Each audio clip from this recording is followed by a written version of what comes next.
na, nag-i-start na. Kaya patalikod na silang maglakad kasi gawa nung impact nung wave ng snow. Ayan, patalikod na silang naglalakad gawa ng snowstorm. Ang lakas ng ang lakas ng snow plus rain pa.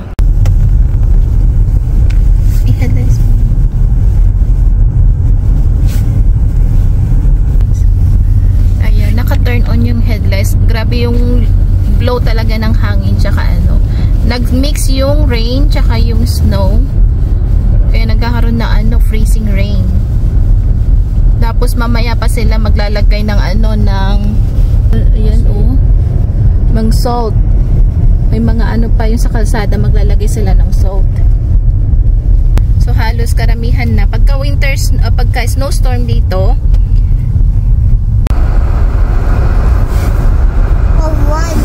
pagi na snowstorm hits Canada for the second time of this year.